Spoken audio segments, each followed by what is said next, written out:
What's going on, guys? It's your boy Ethan. Hope you're having a great day. We are back at it at Boston Billiard. Just arrived. Nice little Sunday. You've got football, not football there, but you got football everywhere on every other screen besides that one. How stupid was that? Yeah, we're gonna hop into the 1-3 game, 2-5 game. Hopefully you can hear me and the audio isn't too bad. With that said, we'll see. 6-handed, man. These hats are fire. I'm gonna be rocking this like every other day that I'm playing poker because big fan of the hat, big fan of the new design. So thank you, Jamie. Besides that, let's hop into the action. I'm done rambling.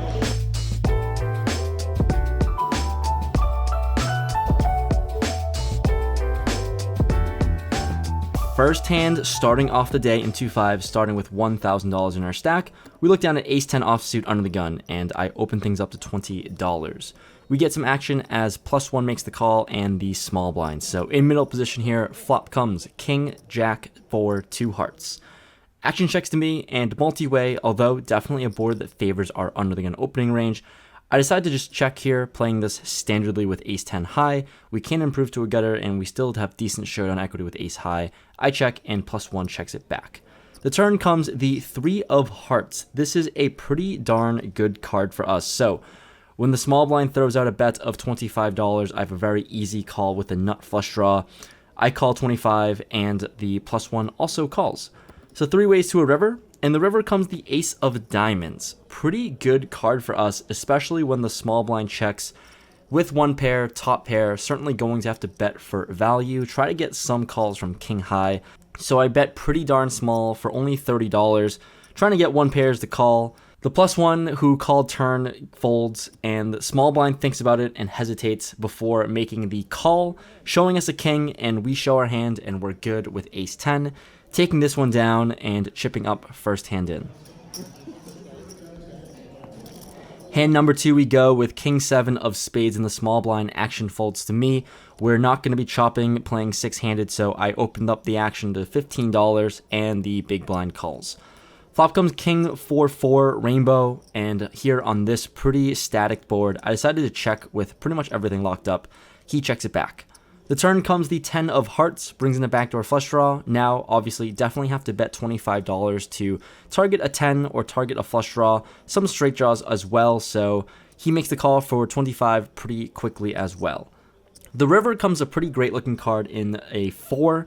Now we improve to a boat with the second nuts, and I think we can definitely target 10x and probably can be sizing up pretty large here. But in this instance, I sized to $60. He snap calls with 10-3 of spades. So we take this one down. Certainly could have bet a lot larger since I don't think a 10's ever really folding as I played this hand, but happy to take down another pot. Hand number 3 is going to be pretty loosey-goosey in the 10-5 of clubs on the button playing 5-handed. The cutoff limps, and I've noticed he has a super wide limping range, and by that I mean it's anywhere from ace-king offsuit to 10-7 offsuit. So we're going to try to exploit this passive nature. So I decided to raise it up to $25, and as expected, the blinds will fold, and the cutoff makes the call, and he's playing literally any 2 cards, it seems like. Going to a flop, which comes Jack, Jack, 8, 2 hearts. He checks to us, and on this board texture, on a paired board, I think we can just c-bet and take it down a high percentage of the time, so not needing to go too big, I c-bet $20. He thinks about it and makes the call. Alright, we're going to play a tricky one when he calls the flop. The turn comes the 6 of spades. He insta-checks. So when he insta-checks, seems like an 8 or a flush draw. Let's try to put some pressure on those holdings. I throw out a bet of $65. He thinks once again and makes the call for 65. Interesting development here as we're sitting with absolutely trash. The river comes a 4. The flush draw bricks out, and although it's a really great run out for a pair of 8s, he checks to us for a 3rd time, and let's really put him to the test and try to get him to fold somehow. We put in that triple barrel with our 10 high and size to $115. This isn't a large bet. I don't want to make it look like I missed my flush draw if he's sitting with an 8. Trying to get him to fold a pair of 8 somehow. He thinks about it, looks very uncomfortable, and luckily for us, he decides on a fold.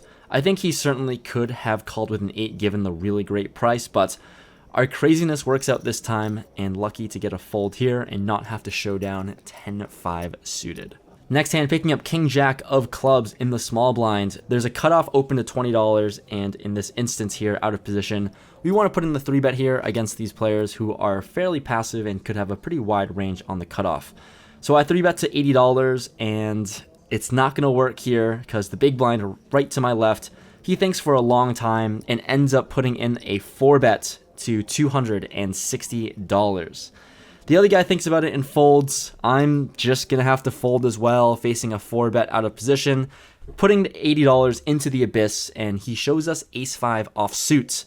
So that is a pretty good 4-bet by him. Hand number 5, we go with King 10 offsuit on the button. There's an undergun player who limps. Once again, another player with a very wide limping range.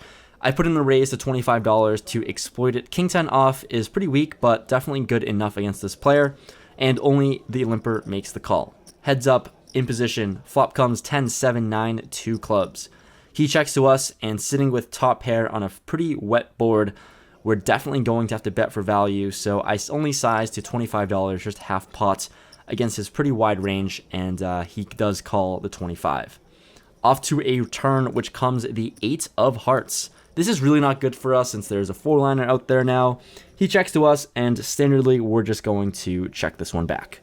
The river comes the Jack of clubs now. So there's a straight on the board and also a flush if someone has 2 clubs. And now he leads out for $65. This is really interesting. If I call here, it's strictly just for a chop.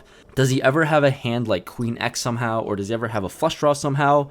I'm not entirely sure. I do block some combos of the super nutted straight with King Queen, but I don't have any blockers to the flush, but I just don't have a sense that he's really that strong here for some reason. So with that said, we put him to the test. We put in a raise to $200 because we don't like calling 65 for a chop, and I don't really want to be folding either. So put in that raise, hoping he doesn't have too strong of a hand. Maybe we can fold him out of a chop and take this pot down, but he tanks for a long time, and after thinking things over, unfortunately, he puts in the call. We show King 10 for the board straight, and he shows us 6-3 of diamonds for a chop. Pretty interesting call there by him. Looks like moving forward, we cannot bluff into this player. I guess we're going to chop this pot up. Following hand, we pick up 1 ace in the small blind, followed by another. There we go, aces in the small blind, and we get the under the gun player to open it up to $15. Action folds to me, and we love this as under the gun opening ranges should be fairly narrow. We put in the 3-bet to $60 out of position, and he makes the call. Off to a flop, which comes 10, 4, 5 rainbow. Pretty dry board considering I'm against the under the gun range. So I c-bet $100, hoping he connected, hoping he has an overpair. But unfortunately, he folds, maybe a little too greedy, betting out so large on this flop. Unfortunate for us.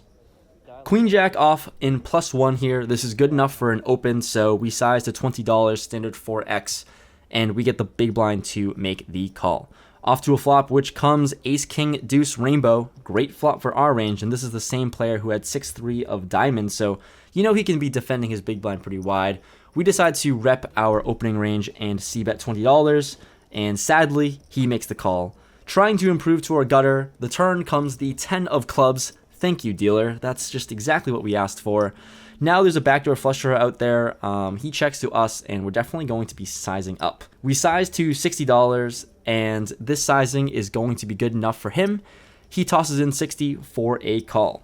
The river comes the 10 of diamonds. Not ideal with the board pairing as we can't get max value anymore, but when he checks, we still definitely need to bet for value, and I think a sizing under $100 is going to do the trick for any ace X holding for him. So we size to $95, just a hair under 100. He tanks for a long time, but this time it's not going to work. He folds, and we don't get the value we were looking for after hitting our gutter ball. Alrighty, this is the hand that you've been waiting for. There is 7-deuce of diamonds on the button. There's a cutoff who limps, and let's get crazy. Obviously targeting a very wide cutoff limping range in position, I raise it up to $25. This does not work according to plan as we don't isolate. The small blind makes the call, and obviously the cutoff will call as well. So we're going 3 ways to a flop, which comes ace, 10, 4, 2 diamonds. Action checks to me, and sitting with the 7 high flush draw, it's pretty much as good of a board as you can ask for when you're playing 7-deuce. So I put in the c-bet to $55 as it is an ace high flop as well. Only the small blind makes the call, but he called in a very suspiciously strong way. Seemed like he had a pretty good hand. He paused for a while before calling. Going to a turn, heads up, turn comes the 3 of spades. If you're asking for a turn that wasn't a diamond, that's good enough. So we do improve to the wheel draw along with our flush draw. He checks, and here we have a decision to make, either to realize all of our equity and check it back, or we could size up and maximize fold equity. And checking back is not something we like doing. So we decided to size up to $200 with our combo draw, trying to maximize fold equity. Don't really think he's going to be ripping it in or raising us to put us in a tough spot. But yeah, he thinks about it and does exactly that. He rips it all in. He notches all in for $481 more, and this is not good for us at all. Getting a pretty bad price, even if we do have a clean 12 outs. I think about it, but ultimately we know that this is unfortunately going to be a fold. So with that said, I fold and show my hand for fun. And, if you're playing 7-deuce, didn't work out for us. But he shows us king 8 of diamonds, so we were terribly dominated. Unfortunate for us, really thought that our overbet could have actually folded out higher flush draws, but in this instance, he did not, and we lose this one. Following that hand, we pick up pocket 9s in the big blind, playing 5-handed. Action folds to the small blind, who opens up the action to $15, and blind versus blind in position. Definitely going to put in the 3 bets, and we size to $45. He doesn't think too long before making the call, and he's got a pretty short stack in front of him, so let's see a good flop. Flop comes Jack 7-4, 2 hearts, and when he checks to us, I think with only one over here, it's not the worst flop in the world. So with that said, we decided to c-bet pretty large and try to get stacks in, and we c-bet $60, and we do a pretty good job of getting stacks in because he rips it all in for $227 total. It's not the most ideal spot in the world. We're pretty much just hoping that he has a flush draw, and that's about it. So with that said, we just make the call for just not too much more. But yeah, we're just going to call, and we're off to a run-out. The turn comes a king, the river a 3. The overcard of the king is not great for us, but when he shows us Jack 10 of diamonds, we're going to double him up real quick. Probably, maybe could have folded on the flop jam, but in this instance, thought it was 50-50. Yeah, unfortunate. Losing 2 pretty large hands in a row, it's got us a tad bit tilted. So in this hand, 10-8 of spades under the gun. We're playing 5-handed, and I decide to open it up to $20. Yep, we're tilted. +1 makes the call for 20, and folds to the small blind, who puts in the 3-bet to $65. Very small sizing, especially since he's out of position and facing an action from 2 players. I decided to make the call for 45 more because we're tilted, and the +1 player calls as well. So we're going 3 ways to a 3-bet pot. Flop comes king, king 8, 2 diamonds, and a spade. It's really not an awful flop, all things considered, but certainly not what you're looking for in a 3-bet pot with just a pair of 8s. Anyways, the small blind checks now, so that's kind of an interesting spot. Now here, when it checks to me, certainly can just check, but we're tilted, so we throw out a bet of $100 as a semi-bluff. We are immediately not going to get fold because +1 puts in the raise to $300. Yeah, this is not good for us. We're tilting just a little bit too hard. So both of us fold, and we need to regroup. All right, guys, sitting at some empty tables here, mid-session update time. Things have gone off the rails a little bit. Very tilted and playing awful poker. We've only been playing for less than 2 hours too, and we've got a ton of hands in. I'm just not happy with how things are going. So we're in for 1,000. We're sitting on $500 right now, and we're at a decision point. Do we add back on, try to grind back, or do we just call it a day? I'm beyond tilted, and it's not even tilted at anything besides the fact that I hate losing. I lost a few more hands after that, and I'm just a very sore loser, and then I start kind of blasting off and losing a shit ton of money. So we aren't good at controlling tilt, which is when I usually leave.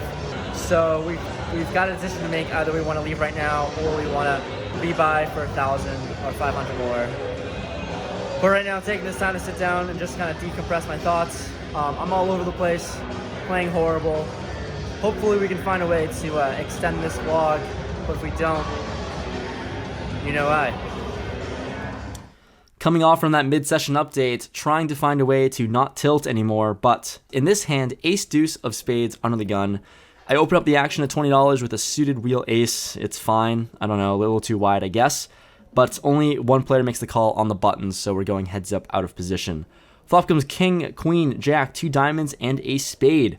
Although didn't hit our hand, it does smash our under the gun opening range. So with that said, I put out a bet of $25. No. Once again, this $25 bet not going to work as he raises to $65. It's only 40 more to call. We do have a gutter, and we do have backdoor spades. So a little too tilted to fold here. I decided to just make the call, knowing that he's got to have a pretty strong hand at this point when he's raising. Off to a turn, which comes the 6 of spades. Once again, of all the turn cards that we're looking for, this is going to be above average. I check, and once again, he throws out another bet of $105. We're both playing fairly deep. He's got about $700-ish behind, and we are definitely debating between check raising or just flatting in this spot. I definitely don't like calling here because we don't get to maximize fold equity, but the other issue is that given this action, it seems like he's not really going to be folding too much anyways. But the thing is, calling is just not great because we're just not priced in for the call of $100. But yeah, we're tilted. We don't want to raise because I don't think he's folding. Calling is just not great either, and folding's boring, so we just toss in $105, assuming we're punting it away. Anyways, the river comes the 10 of diamonds. Okay. We improved to the nut straight, obviously, with Broadway, but not really the best card since diamond draws do get there. Don't think we're up against a diamond draw given how this hand played out. So with that said, I definitely have to lead a little smaller and go for value. Get value from 2 pairs or potentially a set. So I throw out a bet of $145. It's pretty small, and if we get raised, we're definitely going to have to fold, I think. But we don't have to worry about that because he looks pretty uncomfortable. He tanks for a while and actually ends up showing us his cards. He shows 10-9 offsuit for a flopped straight, so that 10 on the river is pretty dirty, but he's still tanking for a while. I'm just looking at my phone, trying not to give off any reads, but ultimately puts in the call. We show our ace-deuce for the suck out, and we take this pot down. Sorry to suck out on you on this one. Little dirty, just too tilted to fold, unfortunately. Where I'm at right now.